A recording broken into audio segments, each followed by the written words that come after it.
got my laces tied. My trusty podcast by my side. If you wanna talk fun, it's the place to be. Yeah, it's the drop, D-R-O-P.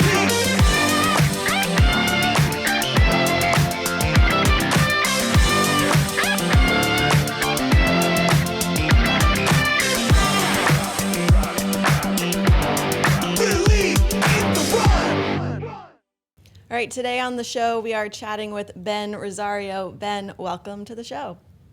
Thank you for having me. I'm happy to be here. So we're going to chat a lot about, I think, the marathon project today, which is pretty exciting coming up later this year. But you don't know this, but you were an integral part of me breaking 3 hours in the marathon. I used to download all of your Final Surge, specifically the NAZ Elite programs, and that's what I used to get me through like probably 5 years of training, which is how long it took me to break 3 hours in the marathon. Oh my gosh. Well, that makes my heart very happy. Thank you for letting me know that. That's cool, and congratulations. Thank you. I always reference them because I felt like the workouts you programmed in there were the most fun workouts I've ever done.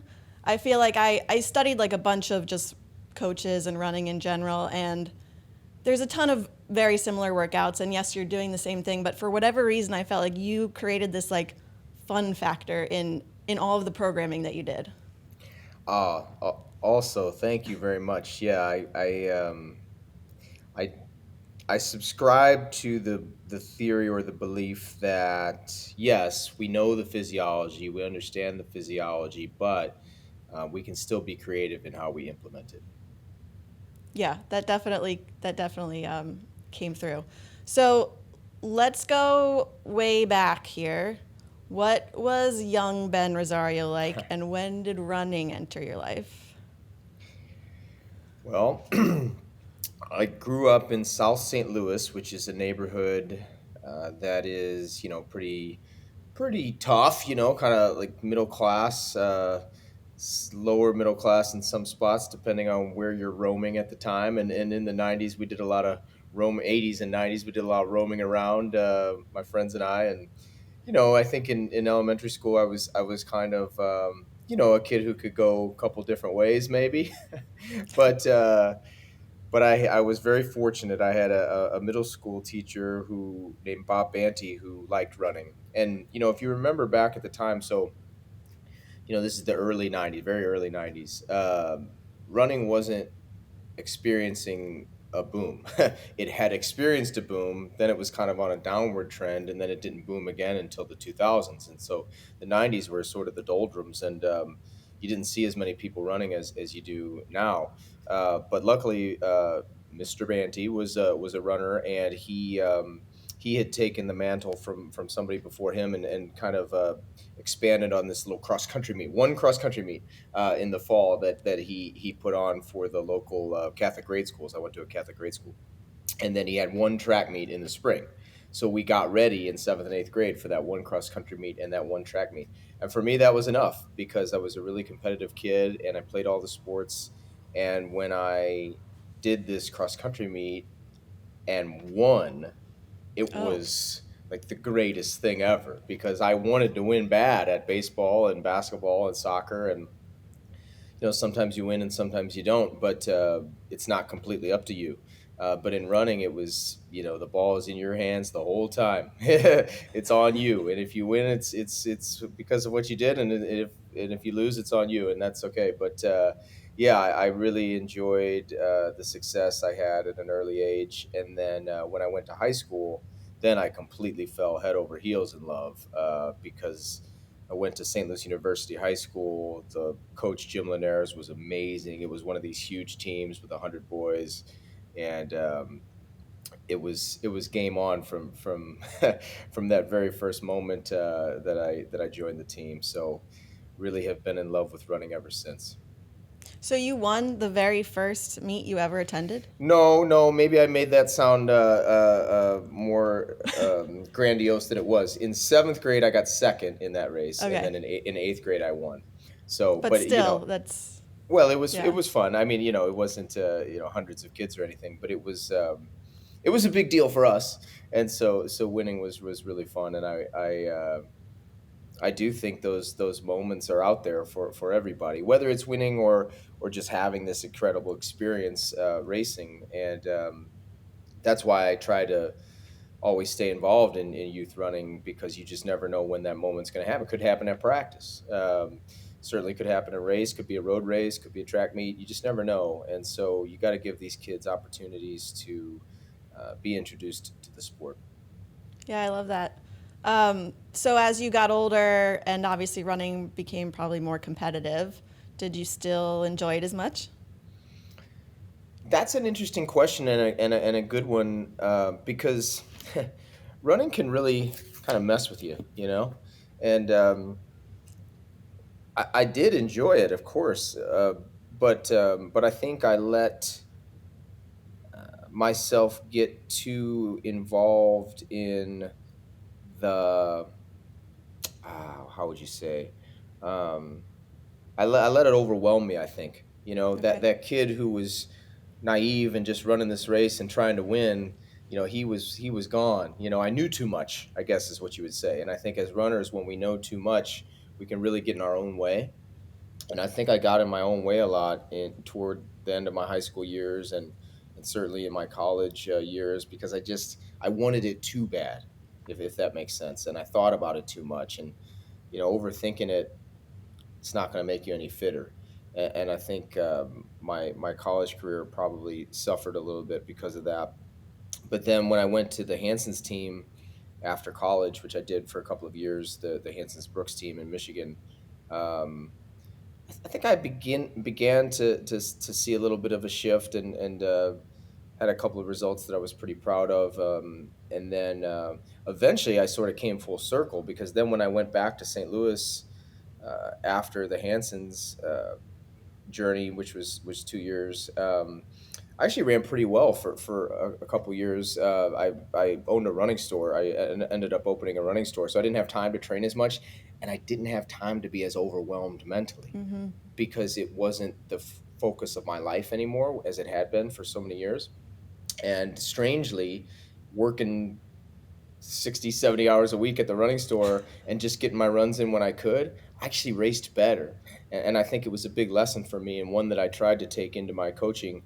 You try to tell the athletes not to let it overwhelm them, not to let it become their whole life, but it's hard. It can get a hold of us sometimes. Yeah, I relate to that so much. As I said in the beginning of this, it took me like 5 years to break 3 hours in the marathon, and then as soon as I did, it was all of a sudden like, oh, I can do all these other things and run so much faster. But it's like you focus on, like, for me, it was that one number, and that was all I could think about, and it was like a constant focus. And as soon as I let that go, as soon as I was like, let's just see how fit I can get, it was like then all of a sudden there was so much more success. There you go. Put that on a pillow. It's really hard to explain that to someone, though, I think, when they're in it and when they're so focused on that one thing. But it's nice to hear from even someone like you that you went through that same thing too. I did, and I think many of us do. Yeah. Okay, so you started, or founded a running company when you were very young. How did that come about? Yeah, I was 26. So it came about because when I went back to St. Louis for 1 year, I worked for the Go St. Louis Marathon, and I was their special events coordinator in charge of their youth program and a couple other things. But it wasn't long. I think came back in July of 2005, and got that job. And I think it was that fall of '05. My very good friend Matt Helbig, who was a college teammate, uh, came back from a couple years doing adventure trips out in Utah, and he was the one that suggested to me that we open a running store. And he had had some experience at a store in Iowa when he lived there, and I had, of course, had experience at the Hanson stores, which was the first job I really liked in my life. You have all these little Joe jobs when you're just trying to make it as a kid. But yeah, so I knew a little bit about the industry, and he knew a little bit about the industry, and we were young, and we didn't have kids or anything, and we weren't married yet, and so we just did it, and we raised just enough money from friends and family. I had won a decent amount of money getting second at the U.S. Championships then in '05 in that fall, and he had saved up some money from those adventure trips, and so we used our money plus just a little bit from friends and family, and not enough probably, but we made it work. And so in August of '06 we opened Big River Running Company, which was a running store in St. Louis that eventually we opened two more, and so we had three locations. And yeah, it was a wonderful time in my life. 6 years I owned the stores.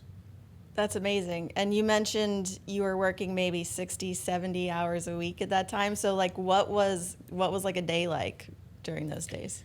Yeah, I mean, early on when I was still trying to run a lot, I would get up, 6 a.m., get my run in. Then I'd be at the stores by, about 9:30, 9:45 before we opened at 10. I'd work the floor all day, but in between I would be, helping Matt with orders, doing all the marketing, taking off and going to a YMCA health fair, whatever, talking about running shoes to five people, and then coming back, and we'd basically be there till 8 p.m. To when the store closed, and then we just worked ourselves. Like the first year it was just he and I, and we would just work the Oh, floor wow. ourselves all day long, and then so if I wanted to get a second run in or something, I remember our store was out in the suburbs, and there's not a lot of lights, and so I would run after the store closed over to this office park kind of area that the parking lot was lit up. So I just run laps around the parking lot and get 4 miles in for evening run. It was so silly, but yeah. And then on the weekends we were always doing programming. So on Sunday mornings I would be always meeting our training team group and leading the runs for the folks. And we had a youth team, so on Tuesday and Thursdays I'd leave the store early and coach the youth team in the fall and in the spring for cross country and track season. Yeah, it was just nonstop. But I'm not trying to say that it wasn't awesome. It was totally awesome. I mean, I was 26, 27 years old. I had a lot of energy, and then as we continued to do well and open new locations and hired employees. I wouldn't work 10 to 8 anymore, Mhm. necessarily straight through on the floor, but I was still at the stores every single day and doing programming on the weekends and on the at night, group runs, speed workouts in the summer for the public on the track. And yeah, it was just kind of constant work, but always fun, very adrenaline driven kind of work. Yeah. So when you went into that, did you have like a business plan, or are you the type of person that's like, we'll figure it out later, let's just open this? Well, sort of both. I mean, we had a very detailed business plan. Okay. We worked really hard on that starting in the fall of '05. We kind of taught ourselves business online, really, and so we knew that was number one, that you had to get a good business plan, and we really did. And it was, I'm sort of a writer, so it came not easy, but it was fun for me to write the business plan, and we had a lot of help from some great mentors: Chris Hartner from Naperville Running Company, Rob Finnegan from Fit Right Northwest. Yeah, just some people that were willing to help us. And then my eventual wife, we started talking to her because she was working at Fit Right Northwest in Portland, a great store at the time, since been sold. But yeah, that was key, having her, because she was kind of helping us every day eventually write that plan. And the plan was important because two reasons, I guess. Of course, it gave us a guide and Mhm. sort of a North Star, but it also helped us with our vendors, because here we were 26 years old, um, not a lot of money, no Sure. reason for these brands to open us, as you would say in the running industry. But that plan and how detailed it was, and quite frankly how good it was, that helped us. And so New Balance and Mizuno and Puma and a couple other brands were willing to open us as we started. which was key. I mean, otherwise we wouldn't have had any shoes on the wall to sell. So Yeah. I'm still appreciative of those brands that believed in us from the get go, and then soon after, the other brands came on. Some were more of a challenge than others, but if you're in the running specialty world, you know what I mean. But yeah, that was the business plan. But the reason I say both is we just smashed it, and so I mean, it was a 5-year plan, but I mean, it wasn't even. I mean, before year one, we were kind of blowing by our estimates and our projections, Oh, and wow. so we had to start sort of. I don't think we looked at that after year one. Yeah. I mean, that's a good problem to have, I suppose. It was a good problem. Yeah, it was just such craziness. I still feel like it's a whirlwind, and I don't feel like I even remember it in full because it was such madness. But I'm very Uh, proud of it. I'm sure. Yeah, that's incredible. Do you remember? I'm just thinking about shoes. Obviously, our core business here is reviewing running shoes. And so I imagine what you were selling back then looks nothing like what you would walk into a running shoe store today. So what were you selling then? Do you remember? Oh yeah, sure. So the big, Brooks was crushing it. The Brooks adrenaline. Everybody Yeah. was selling those, posted shoes for slight overpronation. That was kind of Uh-huh. the big selling point at the time. And so, yeah, the Brooks adrenaline, the A6 2020 line, Mizuno Inspire, and of course the neutral shoes did well. We were a store, and our belief was that not everybody needed those stability shoes. So we did sell a lot of the neutral shoes. Again, I keep bringing up Brooks, Mizuno, Asics, but I mean those were the brands that Yeah. were selling at the time in run specialty. Hoka wasn't even in existence, when we Yeah. opened. Ultra didn't exist when we opened, so it was a different time, but. Of course, we sold Nike, so we sold a lot of Nike Pegasus, Nike Structure, but they weren't our big brand. I mean, really, because they didn't open with us. I mean, I think to be fair, the brands that opened us at the beginning, especially Brooks and New Balance, they were kind of our favorites because they believed in us, and so. It's just human nature. I think we brought them out more than the other brands, but yeah, those were kind of the shoes. If a few of those names ring a bell for anyone, that's what we were selling. But you know Yeah. what? Can I say we were Yeah. really selling the lifestyle? That was part of our business plan. Was we were selling running. We felt like if our store could be the center of the running community in St. Louis through our group runs and our speed workouts and our races and our energy, and if coming to our store was a fun experience, and if we were building relationships with our customers, that the selling of the shoes would just be a byproduct of all of that. And if we could create runners and get people to identify themselves as runners, um, they were going to buy the shoes. And so we definitely looked at it from that angle. So at that time, you were having groups come to the store or like training starting from the store and similar to what we would see now from a retail store? Yeah, and we weren't the first ones to do it, but certainly in St. Louis, we were really aggressive, and we're sort of trailblazers. I think would be fair to say.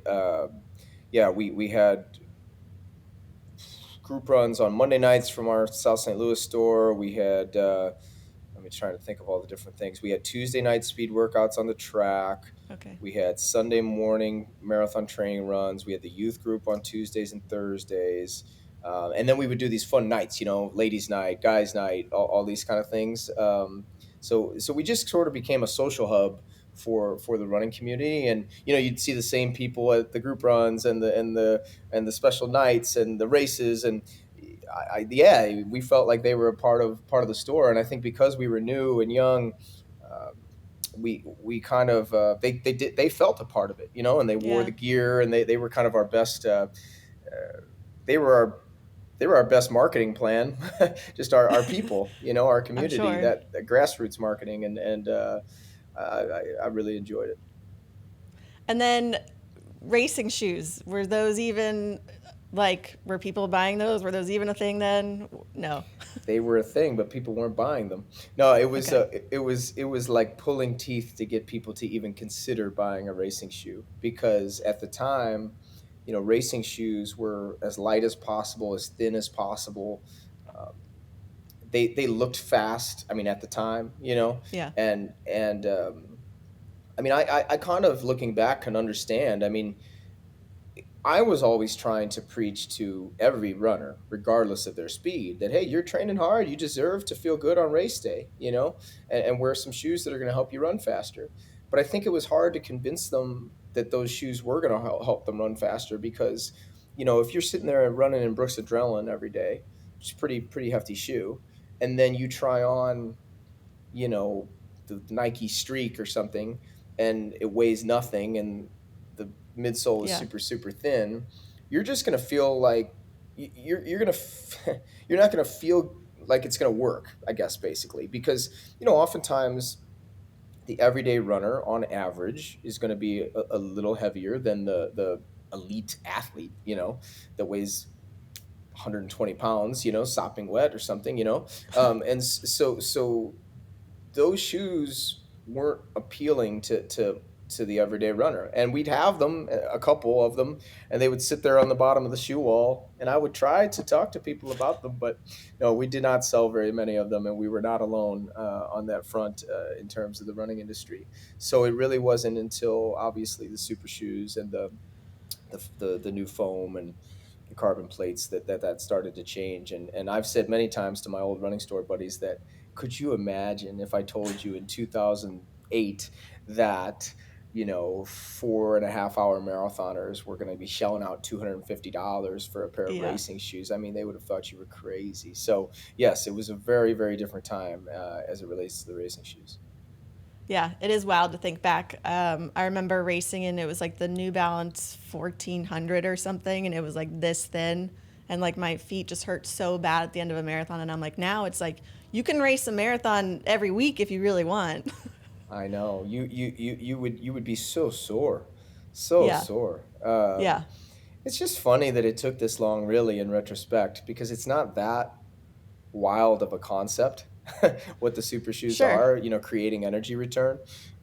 It's funny how long we thought, oh yeah, the lighter, the thinner, the better. I mean, they did feel good on your feet, like when you were doing a stride, it felt great. Right. Um, but yeah, of course, it makes sense what's going on now. Yeah. Okay, so eventually when do you decide that you're kind of done with the running store world and move on to your next venture? 2011, probably in the fall of 11 was when I definitely made that choice. My daughter was less than a year old, and I just couldn't seem to change my approach. If I would have been able to change my approach, who knows how things would be different. But just couldn't bring myself to take days off, couldn't bring myself to go on vacation. I just felt such a need to be there all the time, not only on the floor, but also at every speed workout. We did those Tuesday night speed workouts for 6 years, and I only missed one Tuesday. Oh, wow. So I mean, just stuff like that. It was my own fault really, but I just think I burned myself out, and so yeah, my wife and I and my daughter, when I sold the store, my half of the stores, we moved to Flagstaff in March of 2012. And it wasn't with much of a plan, to be honest. It was just, we had the money from the buyout, and then and that was sort of getting paid out over time. So we had some leeway and financially, and we just wanted to go somewhere with a different pace of life, I suppose. So Flagstaff, which I had been there training for 3 weeks before one of the Olympic trials marathons, Okay. and so I knew Flagstaff, and I knew Greg McMillan, who was a friend of mine who had coached me a little bit before those trials. That's why I'd gone out there, and he lived out there, and he had a team out there, and so I helped him doing some marketing for McMillan Running Company for the first year that I was out there, and just got to know people, and it was a nice change of pace. But in the end, I needed some craziness again. I was going to say, you don't strike me as someone who does very well with a lot of downtime. Yeah, it ended up not treating me well. Eventually, I needed it for a little bit, but Sure. it took me a while to just kind of find what was going to be next. And toward the end of 2013, or like in 2013 at some point, Greg had kind of made it clear that McMillan Elite was going to be ending. That was his team, Adidas McMillan Elite. So he had a lot of good athletes, Brett Gocher and um, Andrew Lemoncello and several others, and then several people whose names you might know from NAZ Elite: Stephanie Bruce and Ben Bruce and Yeah. Scott Smith and Kellen Taylor. And so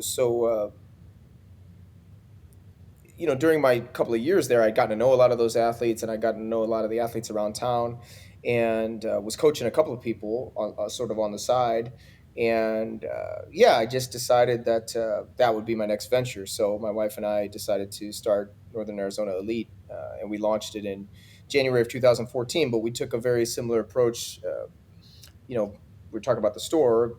Took a similar approach. Wrote a business plan, really detailed.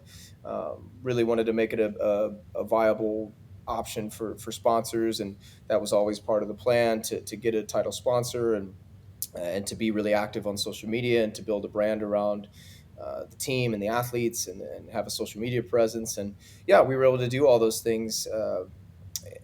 I mean, a lot of it, a lot of it was because the athletes we brought on were really bought into that whole idea as well.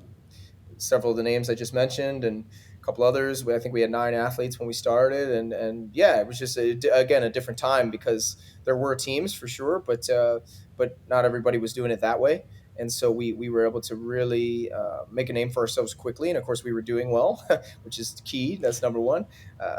Yeah, I mean, a year later we signed a title sponsorship with Hoka, but that it didn't just happen out of nowhere. We worked really hard Yeah. to get that. I do think the way that you had set up the group, especially with it being so open via social media for us all to sort of join in on that journey with all of them, is really what set you guys apart. And I'm curious your thoughts on, it seems like, how do I say this? People took a page out of your book, and now that's sort of what we see everywhere with these elite running groups. Was that like exciting that people are copying what you did because obviously it's successful, or was it kind of like, hey, we did this, why is everyone else doing what we're doing now? I mean, you have to figure that's what's going to happen. That's business. If something's working, people are going to imitate it and try to do it themselves. That's just the natural way of things. I think it did get less fun for me eventually because everybody else was doing it. I'm a person who the fun for me is doing something different. Mm-hmm. So the fact that the stores in St. Louis weren't doing those kind of things at the time that we talked about, that was what was fun for me, bringing Sure. that to the community.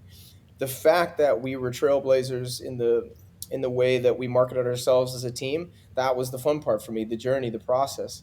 And sort of reaching the mountaintop, if you will, in 2020 when Alfie Tuliamuk won the Olympic trials and we did so well. And it's funny. Sometimes the journey is the fun part, and the mountaintop itself is not as fun. Mm-hmm. And because how do you keep outdoing yourself? Especially when, to your point, kind of everybody else is doing the same thing. And also, I had gotten by that time, or maybe soon thereafter, sort of a little bit soured on social media, and not necessarily on the entirety of it. It's just how it affects the athletes. I think I didn't foresee that in 2014 because I think it was still a very positive place for the most part. But now I think we know more now about it, and we have to be careful. And you guys do a great job. But I think it's not necessarily the content that's bad. There's a lot of awesome content out there. I think we just know now that our brains can get hooked on it in a way that's Yeah. maybe not so healthy, and the scrolling and the constantly seeing everybody else supposedly having such a great time and, Yeah. and having nothing but great things happen to them every single day, which of course we know is not true. I just think it distorts reality, and it makes things a little bit difficult on the athlete's brain. And so I don't regret what we did, but I do feel that nowadays we have to take a different approach. I think for the athletes and what their requirements are on social media, if at all. And I don't have the answer. I just know that it's not the same as 2014. It's different now, and we need to be careful, because we can't have these distorted senses of self. We need to be grounded, and I think social media can get in the way of that at times. Yeah, I can understand that very much. And I did think it was interesting, and maybe it's not the case so much anymore today, but I felt like specifically a few years ago we saw this shift where it was like even if you were a very talented professional athlete, you still had to have some amazing social presence in order to, I don't know, be considered for some wonderful sponsorship. Which I don't know if we're going to continue to go that way, but at least that's what it felt like for me a few years ago. Is that what you saw as well? Yeah, and I think that's a good shift right now. That's not necessarily being required. Um, Part of it is because, I mean, look, we're basically talking about the U.S., because Yeah. you're in the okay. So, I think in the U.S. right now, because the athletes are doing so well on the world stage, it's not as much of a necessity if you're that good. If you're to use a name, and I don't mean to use people's names necessarily, but if you're Grant Fisher, you don't need to have a social media presence because you're on television. You're winning races. You're winning medals at the Olympic Games. You're doing interviews. People are asking you questions all the time. Your face and your name and your likeness are out there all the time without you having to do it yourself. But years ago when we weren't winning those medals all the time and we weren't such a force on the world stage, the only way to be in people's lives was to do it yourself. And that was kind of our approach at NAZ Elite was, hey, nobody's going to do this for us. We're going to have to do it ourselves. Yeah. But I think, thankfully, U.S. distance running is in a different place now, and if you're at the top, you're you're getting a lot of exposure without having to do it yourself. And again, that's the Grant Fishers, the Connor Mance, the L. St. Pierre. Some of these top people, and that's awesome for them. And I'm really really happy for them because they don't have to do that. And mostly those people I mentioned, they don't do that, and Yeah. that's great. And I think they're probably healthier for it. Yeah, for sure. When you, I guess, started NAZ Elite and you brought in these athletes, were they aware of, I mean, I'm sure they were, but like that social media was going to be a part of it? And was there any requirements or was it sort of like share as much as you want or willing to? Like, how did that work? Yes, no, they definitely knew that. That was definitely a part of the process when we were bringing somebody on. In the very early days, I remember and I feel bad even saying this. Gosh, I would never do this now. But we used to have this spreadsheet where we would keep track of their followers and tell them how many they Sure. increased each month and tried to make it very tangible, very businesslike. I mean, fun, but, businesslike. And, yeah, of course. Would not recommend that, nor would I do that today. But yes, to answer your question, they were very aware of that, and that only changed, much later. I mean, only in the last class or two of people that I recruited did I begin to say that, hey, that's actually not a requirement. I know you see us out there a lot, and some of our athletes do that, but you don't have to if you don't feel it's healthy for you. And really tried to toward the end of my tenure really established that, hey, this was an optional thing, and we're going to do as an organization as much as we can, and put out some cool content and feature you in videos and those kind of things, and work with our brand partners to get you out there. But we don't want it to all be on you. So that was a shift. But early on, yes, they were very aware of that, and most of the people we brought on were really excited about it, and we're really good at it. We Yeah. had people that were really good at it. So in that sense, it was a nice marriage of people who were sort of on board with that idea, and then the ones that weren't as into it still did it because they understood it was part of their job. Sure. Looking back at the years you were coaching at NAZ Elite, is there any specific moments or highlights that are some of your favorite? I mean, there's lots, of course. Early on, I talk about this one because it doesn't get talked about a lot because it's so early, but our very first national title was in February of 2014. We had just launched the team a year earlier. Sorry, a month earlier. Oh, And wow. Amy Van Alstyne won the U.S. cross country championships in Boulder, and beat Jenny Simpson at the top of her game. Jenny was second. And I love cross country, and it just feels like such a battle. It's just pure. Cross country is pure, and so watching her win that was really cool, and I was just screaming, loved it. Just it was she won by 20 seconds, and so it was a really really big Wow. deal, and kind of kickstarted us in a big way. So I always remember that race. The 2016 marathon trials were really good for us. We didn't make the team, but we did have two sixth place finishes, so we were headed in the right direction. The track trials were even better that year. Kellen Taylor finished fourth in the 10,000 on the women's side, and Scott Fauble finished fourth on the men's side. And those two ended up becoming really big stars and two of the core members of the team. And I think 17, 18, we started to really gel, and we kind of had that core of Kellen and Scott Smith and Steph Bruce, and then we brought on Alphine in 2018, and those five were kind of the core. And there's so many moments with those folks. The 2019 track championships where Steph and Kellen battled it out with Molly Huddle and Emily Sisson. That was really fun. But we came out on the losing end of that one.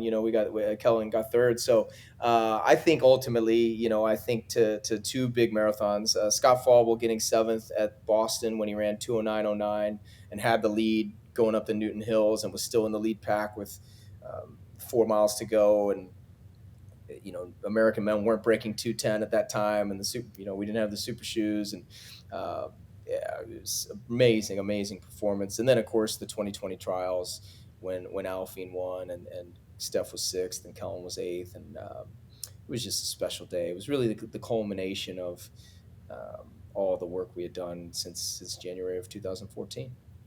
Yeah.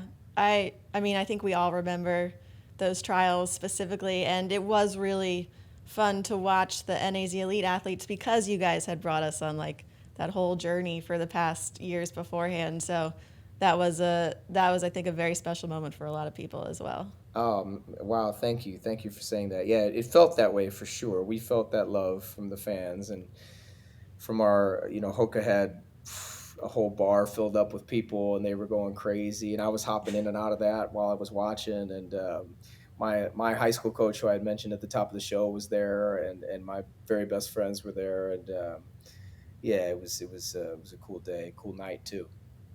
When you're watching your athletes race, are you trying to see them in as many places as possible? Are you like, I'm going to be right here, or are you just whatever? Just depends. Yeah, I like to be out there. Yeah. Yelling at them, trying to have some sort of impact if I can.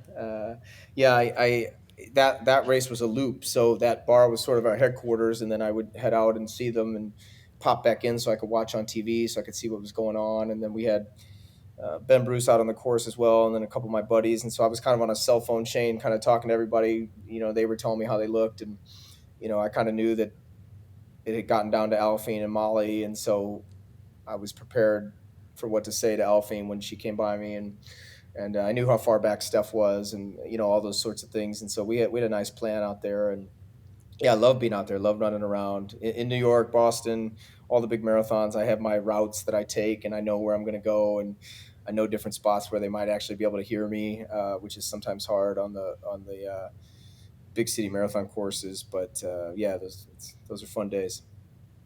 How hard is it to be out there when you know your athlete is just not having a good day? And like, do you feel like there's anything you can say to them in that moment that makes it any better? We were very fortunate. In the marathon, we didn't really have very many bad days. We Sure. had days when we weren't. Maybe we had fallen off the pack at some point eventually, but then it was just about being tough and continuing to fight. The track is where it can get really blah, because if they're on the track and they're running a 10,000 and they've cracked and they're going backwards, it's tough. I don't know. You just try to think of something to say that's positive, and try to get them to the finish as best you can. There's sometimes, what did I use that phrase earlier? Too much. Sometimes you just there's nothing you can do. So you just got to start thinking about what you're going to say to them afterward.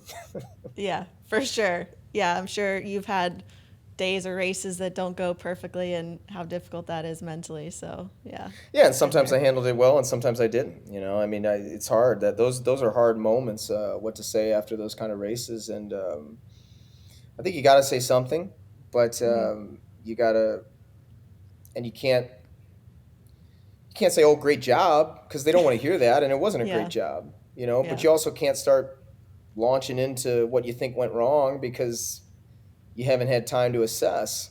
So I think Sure. mostly it's just, hey, sorry, I know that's not what we wanted.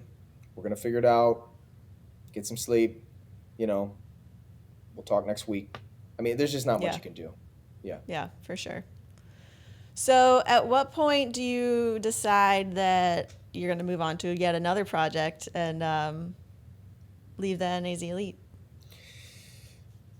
Yeah, I had moved on from the coaching side in 2022, and I thought that being the director would give me the opportunity. I mean, I was always the coach and the director, but I thought just focusing on the director role and the whole program would be an opportunity to really tap into the business side a little bit more and figure out the next phase of what these running teams were going to be. But I mean, just in all honesty, I didn't like it that much, and I just didn't. I think the reason I was good, I mean, in retrospect, I found out that the reason I was good at all that stuff initially was because I loved the coaching so much. And Sure. so, and I loved the athletes and wanting them to succeed and wanting them to thrive as professional athletes, I think is what drove me to do all the videos and the social media stuff and podcasts and interviews and all these things, right? And so sitting around, I also kind of, I mean, there was a lot of introspective thinking over the last couple of years, but sitting around in front of the computer just really wasn't for me. It was just really kind of making me, I don't know if I want to say depressed because I know that's a strong term and it's a medical term, but certainly down in the dumps. It just wasn't I just didn't feel like my normal self. I certainly didn't feel like the best version of myself. I feel like I got very cynical. Not dealing with people every day, talking to people every day, interacting with people every day.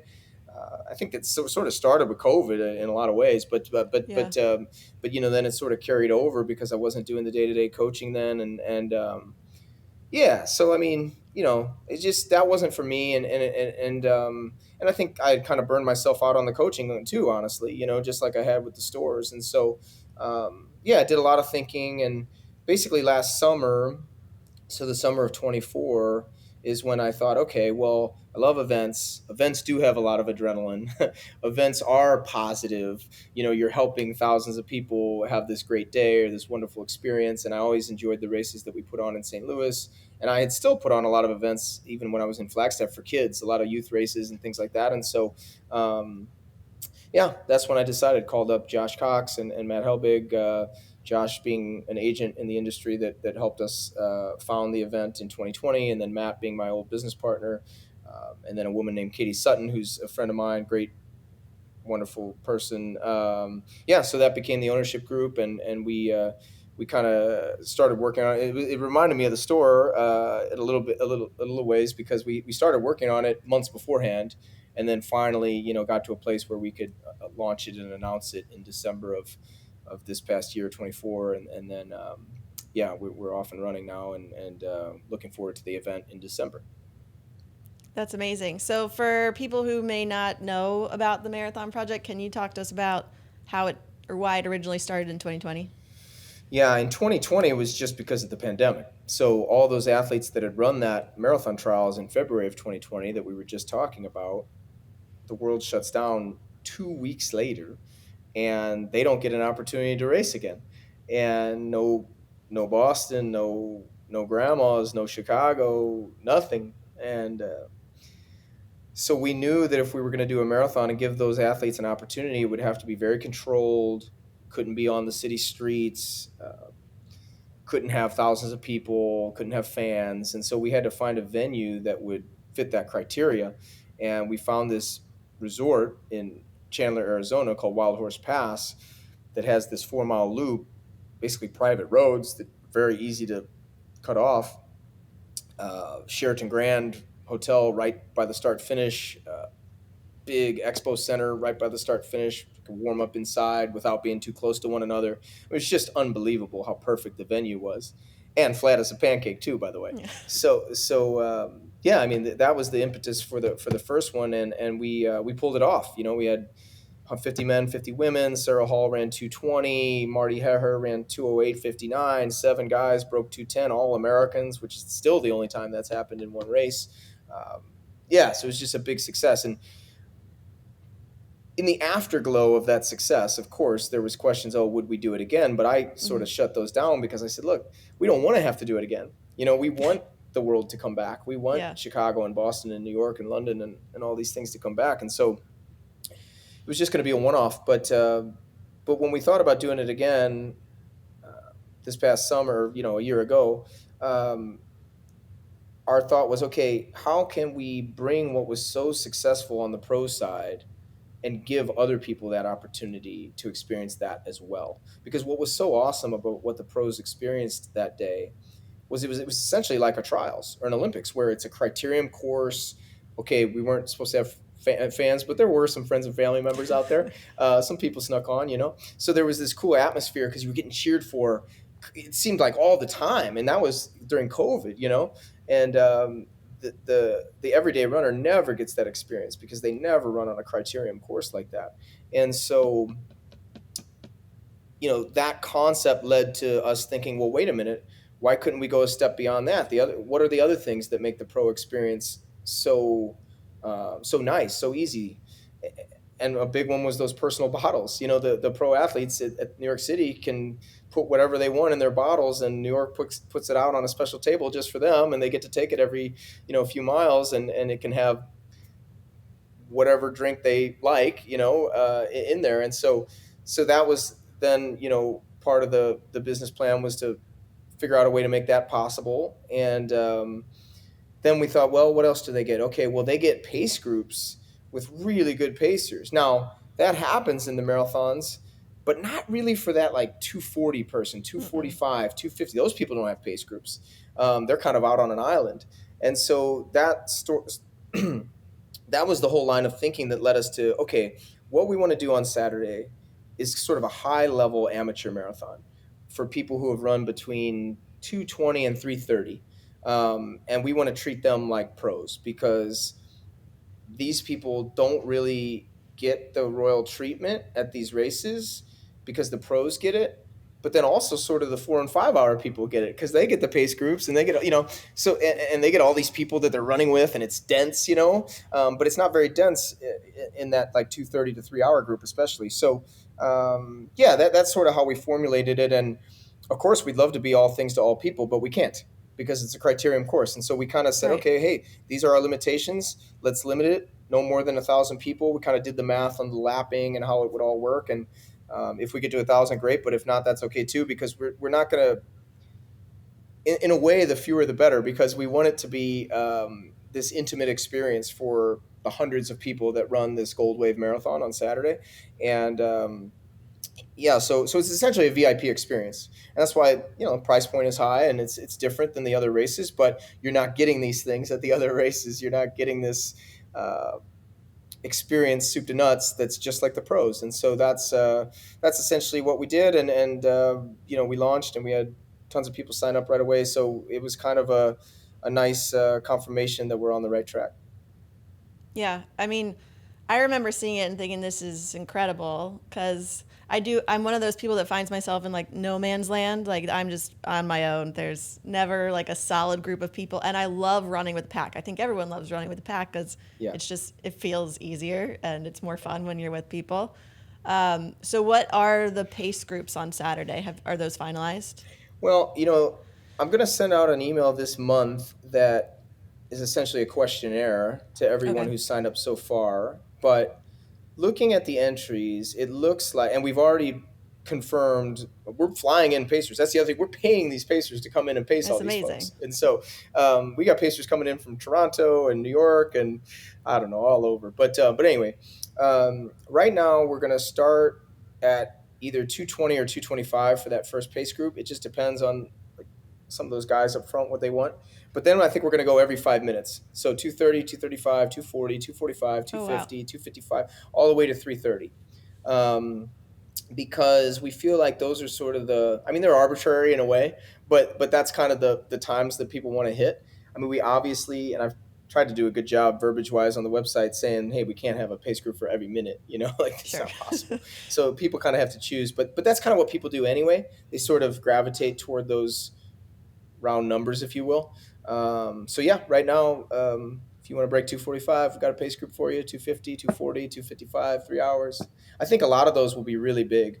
Probably, gosh, I can't remember off the top of my head. I was trying to do the math the other day, but I mean, some of those groups are going to have 50 people in them. Yeah, So it'd be pretty wild. that's amazing. And then, and all of these people you were saying get bottle service, like the If they want pros. it, yeah, if they want Yeah. it, which I think most people would probably take it. But essentially, what the program is, again, you'll get a questionnaire closer to the race that says, hey, do you want to get personal bottles? Yes or no. Here's what the program entails. But what it is the day before on Friday, you'll come to the expo. You'll hand us 6 bottles filled with whatever you want. You can fill them up right there on the spot with our personal bottle program sponsor, Blanks Sports Nutrition. They'll have their own powders and mixes, and you can use them to create whatever mix you want, or you could have brought something on your own. Either way, and so you'll sort of be a mad scientist there at the expo, putting your bottles together and putting your mixes in, and then you give us those 6 bottles. We put them in uh, a little cardboard dealie for you, just you. Then we put them on a bin. We bring them out early in the morning on Saturday to your table. Your table will have 6 to 8 bottles total on it, but you'll know what your table is and number. So let's say it's Megan, and we say you're going to be table number 12, spot number 2.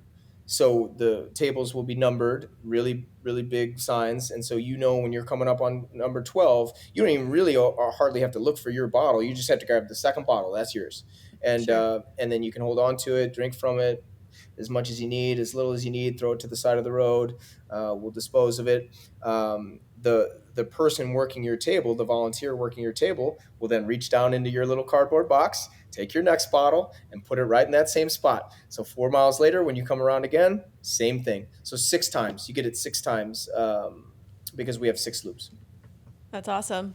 And you said this was chosen because you guys didn't want spectators originally in 2020, but for this event, I'm assuming spectators are welcome. Yeah, it's gonna be loud. It's gonna be loud. Okay. Really, really loud. Yeah, we've been doing some. So I moved down to Phoenix, so I'm getting to know people down here, and Okay. I think we're gonna have a huge group of people from Phoenix watching. But then of course, people are gonna bring friends and family, and we're gonna do a good job promoting it to the high school teams. I think there's gonna be a ton of people out watching, and I should say that yes, it's a 4 mile loop in terms of you running, but it's really a 2 mile stretch of road because you're going down one side of a median and then the other, so back and forth, and so it doesn't take much to fill a 2 mile stretch of road. I think the Yeah. entire stretch is going to be filled with people, and that is going to be cool. That is going to have a feel that is a big city marathon kind of feel. Yeah, that's really cool. And then so the Gold Wave goes off Saturday, and then Sunday is the pro field. And have you announced who's running? Can you announce who's running? We've only made a few announcements so far, Okay. because we're still working with some of the top people to see who wants to come. But I think we're really excited that Paige Wood signed up. So Paige ran Awesome. with us in 2020. She ran the fastest U.S. under 25 time ever in 2020. She was 7th place at our race and ran, I think, 228. But then she ran 226 and won CIM a couple years later. Oh yeah. And so we feel like she just ran. She got 3rd at Grandma's, but that was her first race postpartum. So we feel Okay. like by the time she comes in December, she could be someone that could run really fast on our course. Um, so I would mention Paige on the women's side, and then on the and there's others, but then on the men's side, I think, gosh, who would I mention? Well, we're excited that Colin McCow's coming back. He ran. I like the people that ran at our race in 2020. Sure. He ran well there, and then he made the world championship team, which is cool. But we've got JP Flavin from the Hansons Brooks team who ran 210 at Boston. A lot of 209, 210 guys right now. And then we'll see if we can snag a couple 208, 207 types toward the end. Those types tend to wait a little longer. They're seeing if they get into New York or Chicago and Berlin, and they're kind of deciding all those sorts of things. But by the time the fields get finalized, I think we'll have several men capable of breaking 210 for sure, and several women capable of running 225 or better. Whether somebody takes a crack at Sarah's mark, I don't know, because that's really, really fast. But what could happen is that somebody decides to take a crack at a record and says, Sure. I don't care about the big city marathons. I just want to take a crack at a record. Can you get me a pacer? Which of course will say yes, and then they can take a crack at it just like Sarah did, and it's a really good course for that. So TBD, but I feel confident it'll be pretty darn fast. Like I feel confident if you're a Gold Wave marathoner on Saturday, you'd be wise to stick around Saturday night, have fun. It's a beautiful place. There's a casino on property. It's just really fun, and then watch the race on Sunday. Yeah, I was thinking about that because I'm like, this timing is perfect because we're all going to be just checking out of work and can go race Saturday morning. Then, like you're saying, go have fun and then watch a pro race Sunday morning. I mean, that's pretty epic. It's a runner's dream. Yeah, I love it. So if people are not going to be in Arizona but they want to watch, will they have that opportunity? Yeah, it'll be on FlowTrack, which means you Okay. have to have a FlowTrack subscription, but you have to pay for everything these days, one way or another. And FlowTrack's going to do a great job. That's the big thing. They're really behind the event. They understand the event. They understand what we want to do, which is a sports broadcast. We know who's going to be watching this thing, and so there's no distractions. You're going to be watching the race, hearing about the race. Molly Seidel is one of the color commentators. Scott Fall was the Nice. other color commentator. So it should be really, really fun. We'll have a pregame show. Yeah. So you'll be able to watch the whole thing on FlowTrack. And we're going to do a podcast series, not to the level of your podcast. No, we'll try our best. We'll try our best. We've got a guy named Steve Sievert, who's a really good host, who's going to host a 17 episode podcast series that will drop every Wednesday starting in September all the way through the race. And so that's going to air on the FlowTrack network across cool. the FlowTrack channels. And so, early on we'll interview people who ran in 2020. And then as we get later, we'll start interviewing people that are going to be running in December, hyping up the race. So hopefully that'll be fun as well. Very cool. Yeah, that's awesome. All right, Ben, so if someone wants to run the Marathon Project, they can still register as of right now, yes? They can still register. TheMarathonProject.com has all the info, so you can click on whatever race you're interested in, Gold Wave, professional race, or the 5K, which will be at noon on Saturday, and sign up. And we do have plenty of spots available. One of the things I think we did a good job of, maybe too good a job of early on, was creating a sense of urgency. Yeah. And people thought, it's going to be sold out. It's not sold out. So if you run under 3:30, you will probably be accepted and get in to the Gold Wave. And so we'll have, not only will you probably get in, but then you'll have that experience that we talked about. That's the big thing, is you'll have people to run with, you'll have pacers, you'll have all the wonderful amenities that we discussed on the show. And so, if you want to have that experience, it's pretty cool. And we've created sort of a turnkey type of deal for you. I mean, Phoenix Airport's really easy, tons of flights, and the Sheraton Grand, which is the really super swanky hotel that's on property, you can get it for $179 a night with our discounted link, which is crazy compared to what you have to pay at these big marathons. I think there's a $20 resort fee as well. So let's say $199 a night.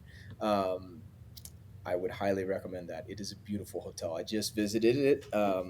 Katie Sutton, one of my co-owners, one of our co-owners was in town a couple weeks ago, and we did a site visit.